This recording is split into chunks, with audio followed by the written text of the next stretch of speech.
네, 오늘은 그리스도인의 열심이라는 제목으로 하나님의 말씀 증거하겠습니다.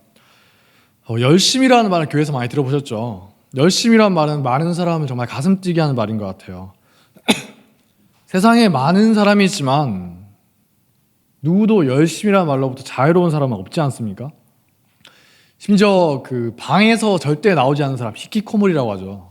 사람도 마주치지 않고 심지어 부모님도 마주치지 않고 방에 콕 들어박혀 있는 그런 사람도 가만히 보면은 인터넷이라거나 아니면 자기가 뭔가 열심히 추구하는 그런 게 있어요. 다 있더라고요. 여러분들도 각자 열심을 내는 게 있지 않습니까? 믿지 않는 사람이든 믿는 사람이든 사람이 됐으면 누구든지 간에 뭔가에 대해 열심을 가진다는 말이에요. 취미가 됐든 소명이든 혹은 중독이 됐든 간에 인간이라는 존재는 열심이라는 말과 뗄래야 뗄 수가 없다는 겁니다. 그러면 이제 그 열심을 가지고 살아간다는 게 대체 우리에게는 어떤 의미가 있는 것이냐, 오늘 이 세 가지로 나눠서 한번 생각해 보도록 하겠습니다. 오늘 첫 번째, 하나님이 없는 열심이에요. 하나님을 향해 있지 않은 열심, 그 마음속에 하나님이 없는 열심은 과연 우리 인간들을 어떤 길로 이끄는 것이냐. 제가 예전에 굉장히 재밌는 영화를 한번 본 적이 있습니다. 굉장히 성실했던 독일 사람에 대한 이야기예요. 아마 역사상 가장 성실했던 사람이 아닐까. 젊었을 때 군대에서 진짜 목숨을 아끼지 않고 임무를 수행하는 사람입니다. 이제 군대를 나오지 않습니까? 직장에 취업을 했는데 동료들에게 욕을 먹어요. 여러분들은 욕을 왜 먹어요? 열심히 안 해서 욕을 먹을 수 있겠죠. 너 때문에 피해보지 않냐. 근데 이 사람은 정반대예요. 너무 열심히 하니까 동료들이 뭐라고 하는 겁니다. 야, 네 속도를 따라잡을 수가 없다. 너 때문에 우리까지 괜히 욕먹지 않냐? 이 사람이 적당히를 모르는 겁니다. 그냥 한번 꽂히면 계속 하는 거예요. 그러니까 나중에 어떻게 되죠? 저 인간은 동료에 대한 배려가 없는 사람이다. 그래서 쫓겨나요. 그 다음에 일하게 된 곳에서는 어떠냐? 공은 공이고 사는 사다. 원칙에 따라서 열심히 일합니다. 아는 사람이라고 봐주는 거 그런 거 없어요. 철저하게 이제 시킨 대로 열심히 일하는 거죠. 가정에도 너무나 충실한 사람이었다고 합니다. 너무나 자상한 아버지인 거예요. 자녀들이 아버지에 대한 좋은 기억이 너무나 많아요. 열심히 일을 하니까 나중에 나라에서 이 사람 정말 괜찮은 사람이다 뽑아서 중요한 임무를 맡깁니다. 나중에 이제 이름만 대면 그 사람이요, 전국에 있는 모든 사람이, 심지어 외국에서도 알아요. 그 사람이 엄청난 유명인이 되는 겁니다. 심지어 지금까지도 유명해요. 최근에 이 사람에 대한 영화가 또 나왔더라고요. 여름에 나왔는데 그만큼 유명한 사람입니다.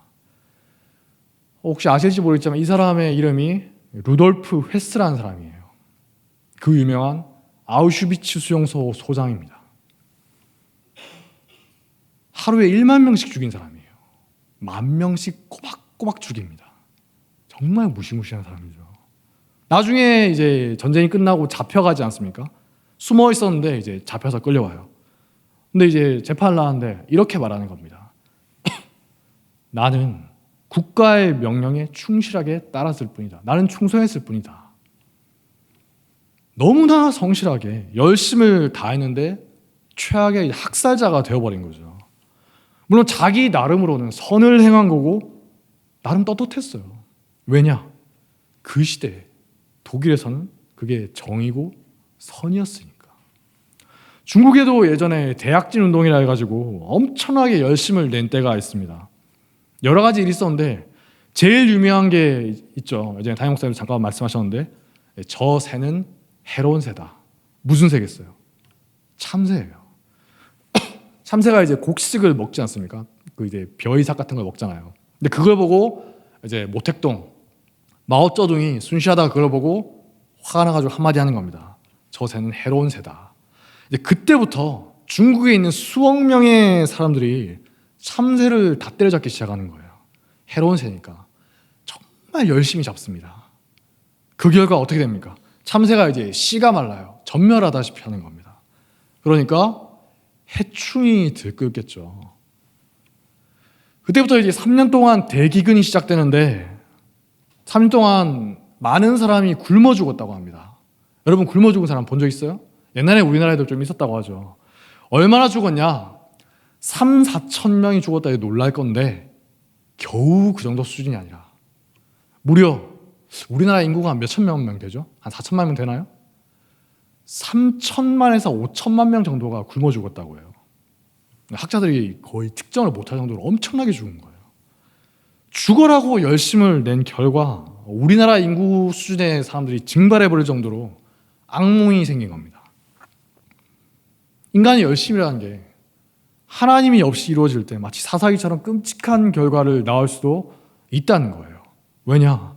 각자 자기 소견에 옳은 대로, 인간 생각이 좋은 대로 행하기 때문에 그런 거예요. 의도는 좋았어요. 해로운 새를 없애버리자. 그러면은 더 좋아지지 않겠냐. 혹은 또 어떻습니까? 예수님 말씀에 나오는 어리석은 부자, 평생 열심히 재산을 모으지 않습니까? 이 사람처럼 열심히 모은 사람이 없어요. 이미 부자인데 이 정도로 안 돼. 더 크게 창고를 짓고 거기에 꽉꽉 들어차게 하자. 만약에 거기 다 들어찼으면 어땠을까요?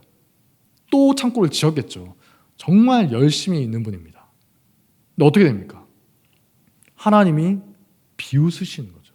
하나님이 데려가시니까 그 평생 동안 모았던 재산들 아무런 의미가 없어요. 죽을 때 하나도 못 가져가요. 평생 어떻습니까? 우리 주변에도 보면 돈이든 명성이든 지위든 혹은 자식이든 죽도록 열심을 다해서 추구하던 것들이 있는데 죽음 앞에서 아무런 의미가 없다는 거예요. 무신론자니 학자니 세계적인 석학이니 아무런 의미가 없어요. 다 죽지 않습니까? 전도서에 나오는 말씀처럼 헛되고 헛되며 헛되고 헛되니 모든 것이 헛되도다. 마치 바람을 잡는 것과 같다. 잡았다 하는데 그래서 보니까 아무것도 없어요. 그게 인간의 인생이라는 겁니다. 평생 열심히 모으고 쌓고 이룬 것들이 있는데 죽음 앞에서 대체 그게 무슨 의미가 있느냐는 겁니다. 죽을 때 하나도 못 가져가요. 마치 짐승이 죽는 것과 같지 않습니까? 전도서 저자가 한탄하듯이 외치는 겁니다. 짐승의 죽음과 사람의 죽음이 대체 무엇이 다르겠느냐? 하나님이 없는 열심이라는 게 이렇게 허무하다는 거예요. 심지어 우리가 교회 안에서도 그런 열심이 있을 수가 있습니다. 열심히 노력하고 애쓰고 바라는데 그 안에 하나님이 없어요. 자기가 중심입니다. 그리스도인이라고 하는데 실제 속마음은 돈이에요. 명예고 사람들의 인정을 받고자 하는 마음이 마음 중심에 자리 잡고 있다는 겁니다. 그게 다 자기의인 거죠. 내가 좋다고 여기는 거, 내가 옳다고 여기는 거, 내가 가치 있다고 여기는 거, 거기에 인생을 걸고 살아간다는 거예요. 평생 교회 생활을 하더라도 철치 고라고 하죠. 교회 다니는 사람, 교회 가는 사람, 그렇게 살아갈 뿐이에요.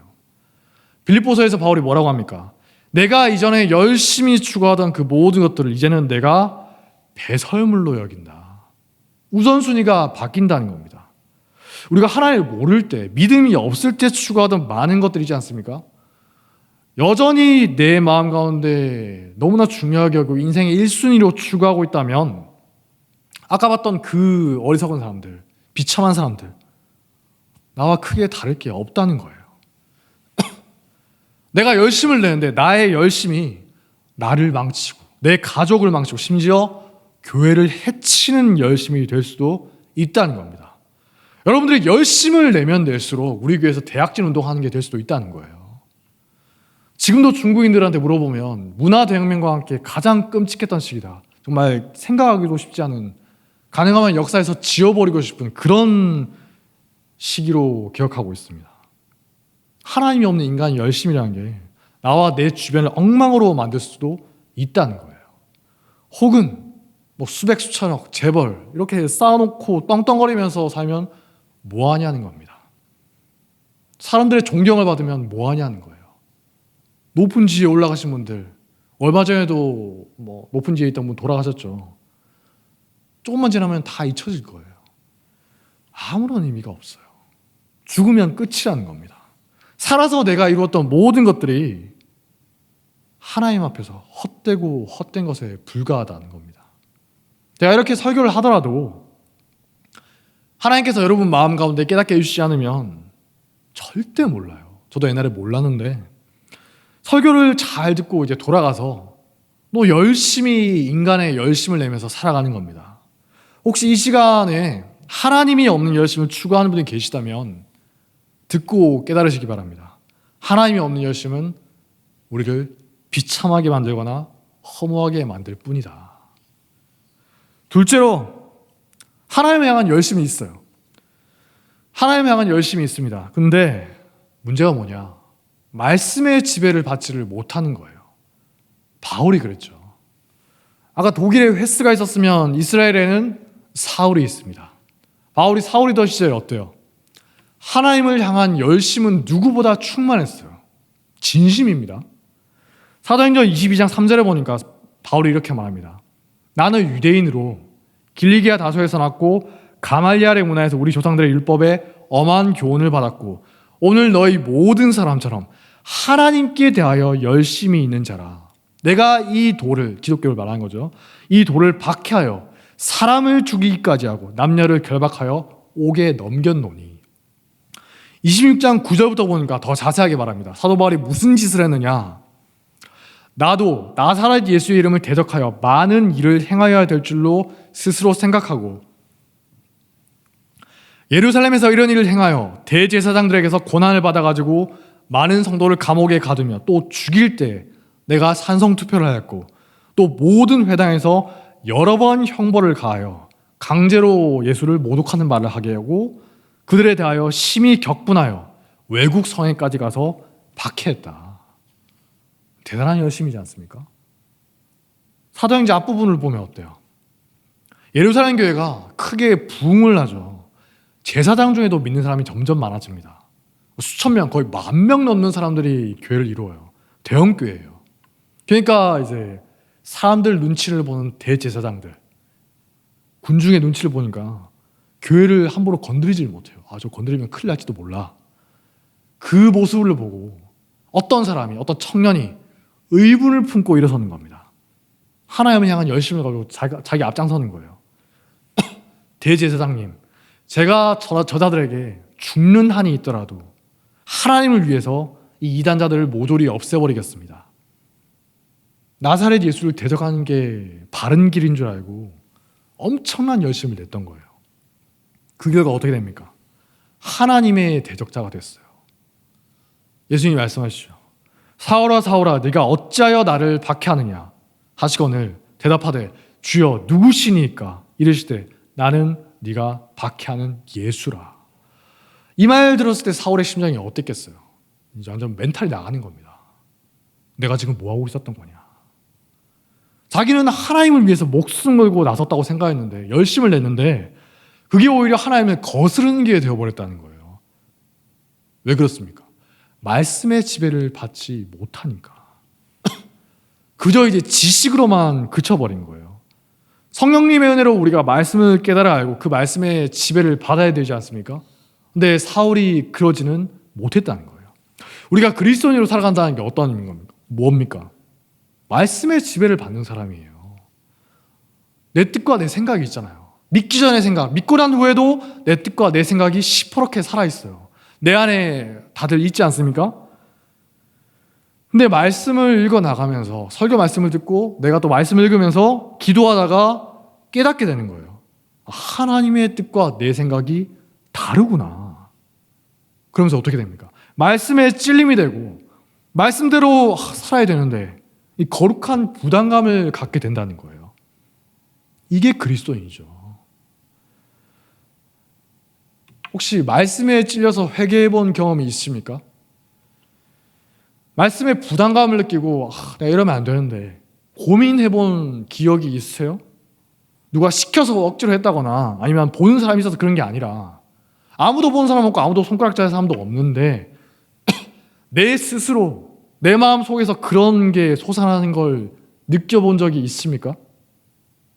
그런 적이 없다면 그걸 과연 그리스도인이라고 부를 수 있겠습니까? 예수님을 믿기 전에 사울보다 못하다는 거예요. 내가 하나님을 믿습니다. 내가 하나님을 향한 열심이 있습니다. 하면서도 말씀과 동떨어져서 살았던 시대가 있었죠. 사사기 시대예요. 말씀의 지배를 받기보다 말씀을 지배하면서 살았던 시대입니다. 각자 자기 속에 오른 대로 살았더라. 사사기 뒷부분을 보면 미가의 집안 이야기가 나오지 않습니까? 미가가 어떻게 해요?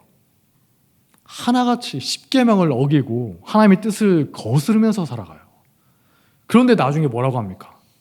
우상을 만들고 드라빔 만들고 자기 마음대로 제사장을 레위인 데려 제사장을 임명하고 우리 집의 제사장이 되어라. 그 다음에 뭐라고 하죠? 이에 미가가 이르되 레위인이 내 제사장이 되었으니 이제 여호와께서 나에게 복을 주실 줄 아노라. 확신을 가지고 말하는 겁니다. 이게 말씀의 지배를 받지 않는 그 자칭 그리스도인의 모습이라는 거예요. 진심은 있어요. 의도는 좋아요. 하지만 말씀의 지배를 받지 않은 결과 철저하게 왜곡된 정말 이상한 모습의 그리스도인이, 그 그리스도인이라고 불러도 될지 모르겠는데 그런 사람이 될 수밖에 없다는 겁니다. 나중에는 이제 하나님의 대적으로 살아가는 겁니다. 교회도 보면 열심을 내는 분들이 많이 있죠.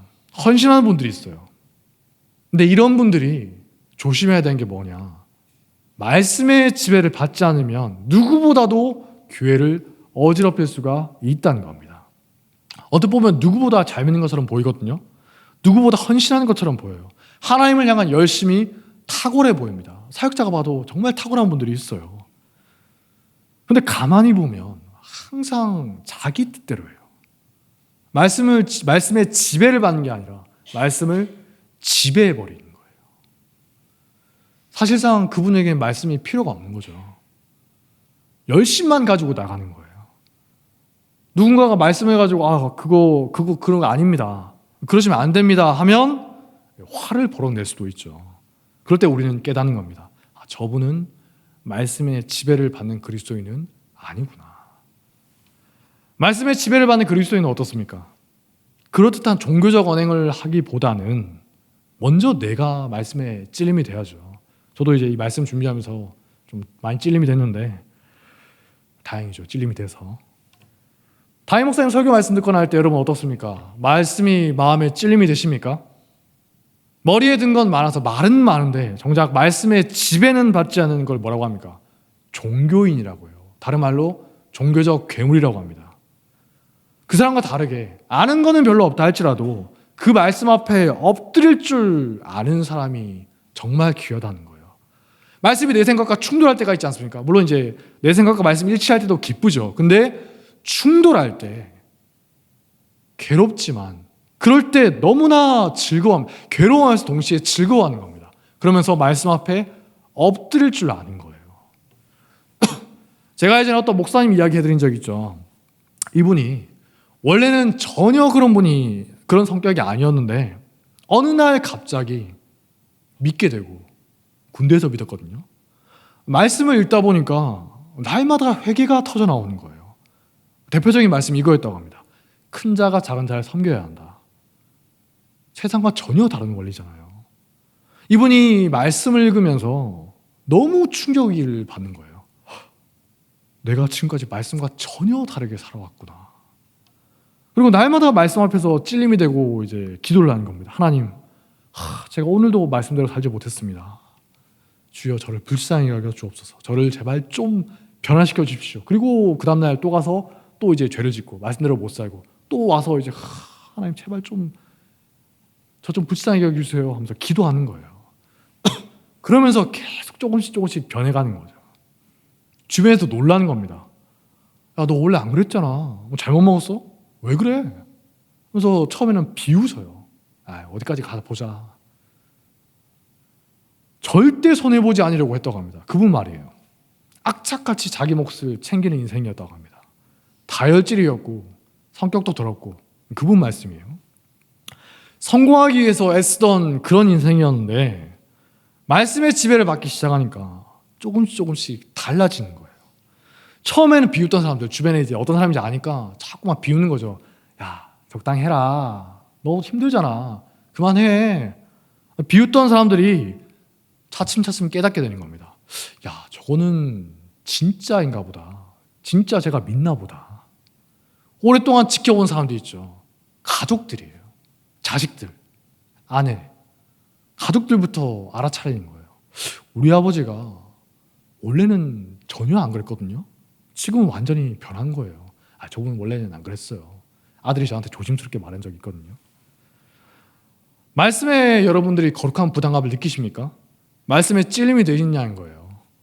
여러분 안에 아무리 하나님을 향한 열심이 있더라도 말씀의 지배를 받지 못하면 사사기 시대 사람들과 다를 바가 없다는 사실을 잊지 마시기 바랍니다. 마지막으로 세 번째, 하나님을 향한 열심도 있어요. 말씀의 지배도 받습니다. 다 끝난 것 같은데, 그런데 문제가 있어요. 고집이 세고 성급하다는 겁니다. 분명히 하는 말 들어보면 맞거든요. 방향도 맞고 내용도 맞아요. 근데 다 맞아서 문제라는 거예요. 사도행전을 보면 이제 바울이 마가 요한 때문에 바나바와 크게 다투고 헤어지지 않습니까? 그때 뭐가 문제였어요? 바울이 틀려서 문제입니까? 아니에요. 다 맞아서 문제예요. 내가 맞다. 바나바가 뭐라고 하든 주변에서 뭐라고 말든 말든 내가 맞다. 일체 타협이 없어요. 한 번 아닌 건 아닌 겁니다. 칼같이 잘라요. 누가 뭐라고 하든 말든 목에 칼이 들어와도 바울에게는 아닌 건 아닌 거예요. 바울 성격이 원래 그랬죠. 그러니까 이제 모두가 두려워할 때도 제가 앞장서겠습니다 이럴 수가 있었던 거예요. 장점도 있어요. 근데 거기서 멈추면 안 된다는 거예요. 굉장히 미숙한 신앙이라는 겁니다. 고집스럽고 성급한 자세를 가진 분이 계십니까? 어린아이처럼 미성숙한 신앙이에요. 부끄러워해야 되는 그런 모습이라는 겁니다. 바울이 이제 영적 은인이었던 바나바와 대판 싸우고 나서 헤어진 후에 신라와 같이 이제 2차 전도 여행을 하지 않습니까? 속으로 얼마나 후회가 됐겠어요. 내가 너무 심했던 게 아닐까. 그래도 한동안 버텼겠죠. 그래도 내가 맞아. 바나바가 틀렸어. 근데 이제 바울도 이제 여러 일을 겪지 않습니까? 성숙해지면서 또 이제 하나님 앞에서 자기가 원래 어떤 사람이었나, 하나님이 자기에게 어떻게 대해주셨나, 그걸 생각하면서 서서히 깨달아가는 거예요. 바나바를 닮아가는 겁니다. 내가 사역을 하고 이렇게 그리스도인으로 신앙생활을 하는 게 사람을 세우고 회복시키기 위함인지 같은 형제자매를 정죄하고 죽이려는 게 아니지 않냐, 이걸 깨달아가는 거예요. 다행히 나중에 바나바와 화해를 합니다. 오늘 고린도전서 9장 앞부분을 보면 바나바의 이름이 언급되지 않습니까? 고린도전서 9장 6절을 보니까 이렇게 말합니다. 어찌 나와 바나바만 일하지 아니할 권리가 없겠느냐. 화해하지도 않았는데 바나바 이름을 언급할 리가 없겠죠. 이때쯤이면 바울도 마음이 풀리고 또 이제 많이 성숙해져서 바나바와 화해를 했다는 거예요. 마가 요한과도 화해를 했겠죠. 물론 마가 요한이 뻔뻔하게 내가 뭘 잘못했는데요 이러진 않았겠죠. 당연히 마가 요한도 반성을 하고 바나바가 잘 중재해 줬을 거예요. 그러니까 바울 서신 곳곳에 보면 마가 요한이 나중에는 바울의 동역자로 나와요. 심지어 디모데후서 4장 11절을 보니까 바울이 이제 거의 마지막에 쓴 책이지 않습니까? 죽기 직전에 이렇게 말합니다. 디모데야, 네가 나에게 올 때 마가를 데리고 와라. 그가 나의 일에 유익하니라. 바울에게 정말 위로가 되는 사람이었다는 거예요. 바울이 평생의 사역을 통해서 깨닫게 된 점이 하나 있는데 그게 뭐냐? 자기가 알고 있는 진리로 자기 자신의 옳음으로 사람을 쳐내고 난도질하고 죽이는 게 아니라 반대로 죽어가는 사람들을 살려내고 용서하고 오래 참아주는 거예요. 히브리서 12장 3절을 보니까 이렇게 말합니다. 너희가 피곤하여 낙심하지 않기 위하여 죄인들이 이같이 자기에게 거역한 일을 참으신 일을 생각하라.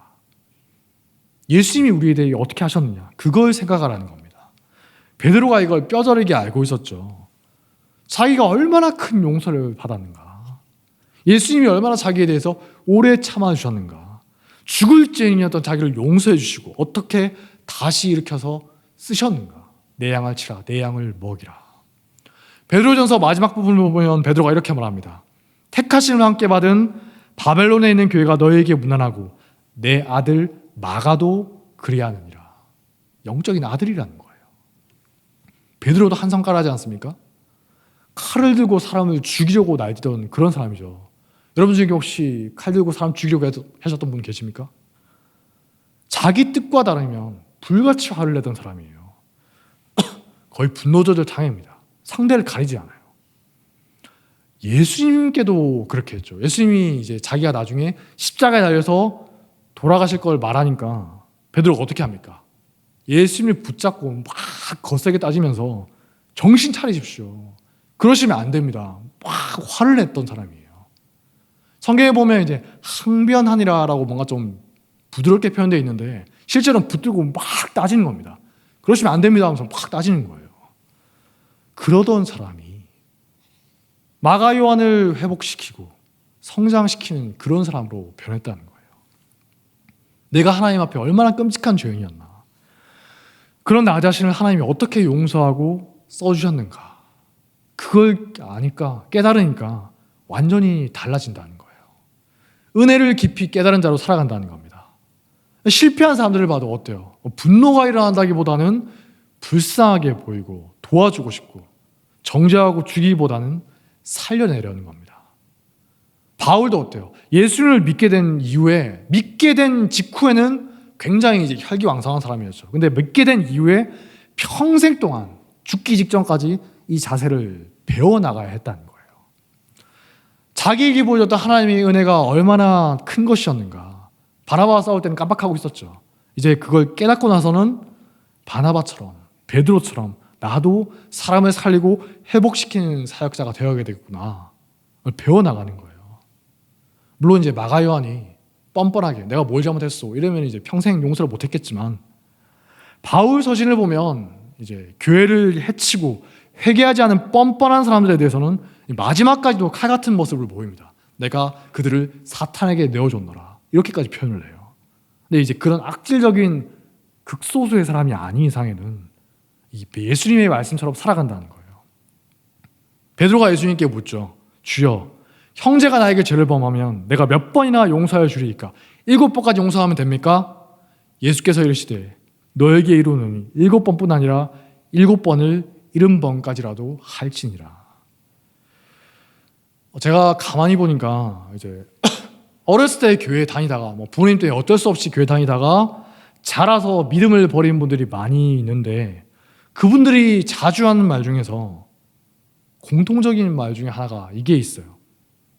나에게 교회는 억압적이고 상호 감시하는 곳이었다.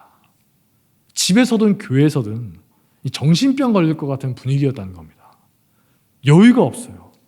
숨막히는 율법주의 속에서 살아갔다는 거예요. 부모님이 자녀에 대해서 자기 생각대로 자녀가 잘 믿지 않으면 막 불같이 화낸다거나, 아니면 막 열심히 막 가스라이팅 한다거나, 억지로 자기 뜻대로 끌고 가려고 한다거나, 혹은 막 집에서 가식적 위선적인 모습들, 자녀는 알죠. 어릴 때부터 하도 그런 것들을 많이 접하고 경험하다 보니까 지긋지긋해진 거예요. 숨이 막힐 것 같았다. 이런 말들을 하는 겁니다. 자세하게 들어보면 나름 부모님들에게 이유는 있어요. 자녀가 예배에 잘 참석했으면 좋겠습니다. 수련회나 선교에 잘 참석하게 하려고 열심을 가지고 했던 부모님들이에요. 하나님을 향한 열심도 있고 진심도 있고 말씀대로 하려는 것도 맞아요. 예배자로 만들어야 되니까. 근데 문제는 뭐냐? 성급했다는 거예요. 기다려줄 줄 몰랐다는 겁니다. 참아주거나 용서할 줄을 몰랐다는 거죠. 당장 눈앞에 경건한 모습을 보기를 원했다는 거예요. 자기들도 어렸을 때 안 그랬으면서. 아이들은 숨이 막히는 거죠. 저도 이제 어렸을 때 생각해 보면 참 다행인 게 우리 집안이, 그런 분들 이야기 듣다 보면 제가 생각을 하지 않습니까? 우리 집안이 기독교 집안이 아니었던 게 정말 다행이구나. 제가 이제 대신에 어렸을 때 할머니 따라서 자주 이제 절에 다녔거든요. 할머니가 이제 굉장히 독실한 보살님이셨습니다. 물론 나중에는 돌아가시지 얼마 전에는 이제 믿고 예수님 믿으셨는데, 어렸을 때는 이제 절에 자주 갔어요. 지금도 이제 절에 가서 놀았던 기억들이 있는데, 어렸을 때 사진을 보면 제가 완전 동자승이 되어 있는 그런 사진이 있습니다. 주지스님이 제 머리를 깎아줬다 하더라고요. 할머니한테 이런 말씀을 했다고 해요. 보살님, 야, 머리가 동글동글한 게 어렸을 때는 동글동글했나 본데 큰 스님이 될 머리입니다. 한번 키워봅시다. 만약에 그때 저희 부모님이 오케이 했으면 제가 지금쯤 이제 목탁을 두드리고 있지 않았을까. 사람 일이라는 게 알 수가 없는 거예요. 제가 교회 다니고 믿고 목사가 될지 누가 알았겠어요. 나중에 이제 어쩌다가 교회를 갔습니다. 어쩌다가 교회를 가게 된 후로도 딱히 집에서 강요하는 건 겪어본 적이 없어요. 교회 다니는 중에 뭔가 억압이나 이 사람 나한테 왜 이럴까 강요를 느꼈던 건 뭐냐? 교회 사람들에게, 특별히 이제 어른들에게 제가 이제 얌전히 예배드리지를 못하고 기도 시간에 맨날 뛰어다니고 장난치고 그러니까 맨날 저 불러가서 이제 뒤에 끌고 와서 막 뭐랬거든요. 너 이럴 거면 교회 그냥 나오지 마라. 여러분도 계셨는데 저를 못마땅하게 여겼던 어른들에게 가끔 당했지 집에서는 그런 일이 없었어요. 부모님이 정말 오래도록 저를 참아주시고 필요할 때는 설득도 하시고 하여튼 이제 제가 스스로 깨닫도록 기다려 주셨다는 거죠.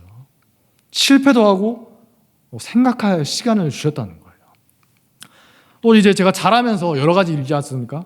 돌이켜보면 참 진짜 내가 왜 그랬을까? 어디 가서 말도 못하고 제가 여러분 앞에 고백할 거라고 꿈도 꾸지 마십시오. 가족에게도 말을 못해요. 부끄러운 일들이 있더라고요. 저도 몰랐는데 잊고 사는데 문득 떠오를 때가 있어요. 그럴 때면 와 진짜 막 얼굴이 뜨끈해지는 거예요. 내가 대체 왜 그랬을까? 와 진짜 그때로 돌아가면 진짜 후회가 되는 일들이 있어요. 그 사람들이 제발 잊었기를, 나인지 모르기를, 아니면 주님께서 제발 빨리 데려가시기를. 제가 평생 비밀로 하다가 저기 승원 같은 이제 벽제 승원 화장터까지 가져가야 되는 그런 일들이 있더라고요. 저도 몰랐는데 와, 주님의 은혜로 지금까지 제가 여기까지 오고 이 자리에 서서 설교를 할 수가 있는 겁니다. 그러다 보니까 어때요? 아무리 화나고 열이 받고 정죄할 인간이 있더라도 그 사람이 반성을 해버리면 저는 용서를 해줘야 돼요. 제가 평생 그런 용서와 오래 참음과 은혜를 받으면서 살아왔으니까 제가 만약에 용서를 하지 않으면 은혜를 모르는 자인 거죠. 100데나리온 빚진 자를 끝까지 괴롭혔던 1만 달란트 빚 탕감받았던 종, 그 인간과 같은 거예요. 하나님, 만약에 제가 끝까지 용서하지 않으면 제가 확신을 갖고 있는데 하나님이 저를 가만두지 않으실 겁니다. 어떨 때는 제가 마음속에 이런 바람도 있어요. 제발 저 인간만큼은 반성하지 않았으면. 반성하면 용서해줘야 되는데 생각만 해도 이가 갈리거든요. 그래도 해야겠죠. 제가 또 바울이랑 비슷한 성격, 비슷한 면이 있습니다. 과거형이면서 현재형이기도 해요. 아마 미래형이 되기도 할 건데 여전히 좀 많이 연단됐지만 여전히 좀 그런 게 있더라고요. 한 번 아니면 아닌 거고 누가 뭐라고 하든 아닌 건 아닌 거고 주변의 모든 사람이 손가락질하고 욕을 하고 핍박을 가한다 하더라도 그래도 내가 맞다. 내가 맞는데 뭐 어쩔 거냐. 이걸로 이제 자부심까지 느끼면서 버티던 사람이었는데 막 얻어 터지고 해도 그래도 내가 맞아. 이런 사람이었는데 바울을 보니까 아니라는 거예요. 바울이 말년에 쓴 서신들을 보면 참 따뜻한 면이 묻어나는 말씀들이 많이 있습니다. 사람을 세우고 오래 참아주고 관용을 베풀라. 이런 가르침들이에요. 베드로도 마찬가지예요. 베드로서 한번 읽어보십시오. 그 혈기의 사람이 맞나? 예수님 붙들고 따지던 사람이 맞나? 그게 성숙한 그리스도인의 모습이라는 겁니다. 내가 맞다 하면서 고집 부리고 저건 이제 끝이야 이러면서 완전히 잘라내면 성급하게 판단하는 거는 바람직하지 않다는 거예요. 하나님이 우리에게 그러신 적이 없잖아요. 야곱도 100년이 넘게 참으셨어요. 이스라엘도 광야에서 40년에 걸쳐서 하나님의 백성으로 만들어갔습니다. 이게 하나님의 특징이라는 거예요. 하나님보다 앞서 나가려고 하면 안 되겠죠. 그러므로 한 방에 끝내려고 하지 마시라는 겁니다. 오래 참음과 진득하게 기다리는 게 우리 기독교인의 미덕입니다. 여러분들 가운데 하나님을 향한 믿음이 있습니까? 말씀의 지배를 받으십니까? 그러면 이제는 오래 참아주고 기다리는 법을 배워야 한다는 거예요. 그럼 자연적으로 계속 용서할 수밖에 없겠죠. 그런 성숙한 그리스도인이 많아질 때 우리 교회가 숨막히는 곳이 아니라 억압적인 곳이 아니라 여유가 넘치는 아름다운 공동체로 자라갈 줄 믿습니다. 바울과 초창기에 사역했던 사람들 얼마나 답답했겠어요. 얼마나 긴장했겠어요. 조금만 잘못되면 그거 아니야. 칼같이 쳐내고 정죄하고. 근데 나중에 성숙해진 바울과 사역한 사람들은 너무나 편안했다는 거예요. 이 사람이 그때 그 사람이 맞나 싶을 정도로 완전히 바뀌는 거죠. 여러분 가운데 오름이 있습니다. 그래, 맞아요. 나의 오름으로 사람을 죽이는 게 아니라 쓰러진 사람들 일으켜내고 회복시키고 다시 뛰게 하는 하나님의 큰일에 동참한 성도들이 되시길 주님의 이름으로 축복합니다. 자리에서 일어나겠습니다. 하늘의 것을 구하게 하소서 찬양하겠습니다.